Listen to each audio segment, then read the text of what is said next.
Bakit ipinagdiriwang natin ang pagtatampok sa krus na banal? Purihin ang Diyos sa pagdiriwang natin ngayon ng kapistahan ng pagtatampok sa krus na banal ng ating Panginoong Hesukristo. Ang krus ang kinikilalang simbolo ng Kristyanismo. Kinakatawan ng krus ang dakila at walang hanggang pag-ibig ng Diyos sa sangkatauhan. Ibinigay niya ang kaisa-isang anak na nag-alay ng buhay sa krus para sa ating kaligtasan. Sa tuwing pinagmamasdan natin ang krus, inaalala natin ang Panginoong Hesukristo na matagumpay na namatay sa krus at muling nabuhay para sa kaligtasan ng sanlibutan.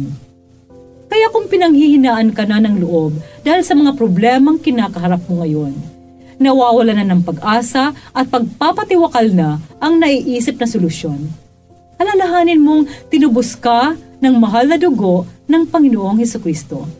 Mahalaga ka sa Kanya at mahal na mahal ka niya. Ito po ay Sister Lines ng Daughters of St. Paul.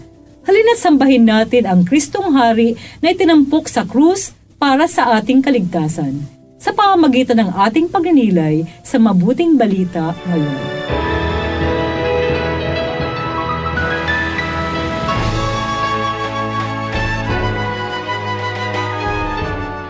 Sinabi ni Jesus kay Nicodemo, "Walang umakyat sa langit maliban sa bumaba mula sa langit, ang anak ng tao, kagaya ng pagtataas ni Moises sa ahas sa ilang. Gayon din naman kailangang itaas ang anak ng tao upang magkaroon ng buhay na walang hanggan ang bawat naniniwala sa Kanya.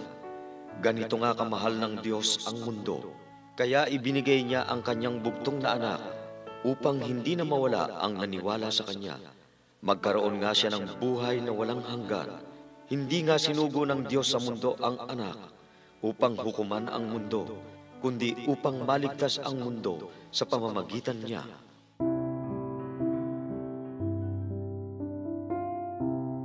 Ngayong kapistahan ng pagtatampok sa krus na banal, narinig natin kung papaanong sinabi ni Jesus kay Nicodemo na siya ang anak ng Diyos na bumaba mula sa langit upang iligtas ang mga tao sa pamamagitan ng kanyang kamatayan at muling pagkabuhay.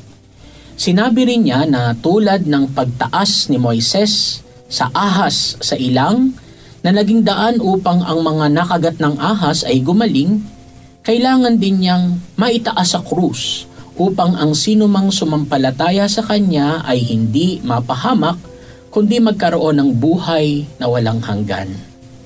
Mga kapanalig, ganoon na lamang ang pag-ibig ng Diyos para sa atin, handa niyang ibigay ang kanyang bugtong na anak para sa ating kaligtasan.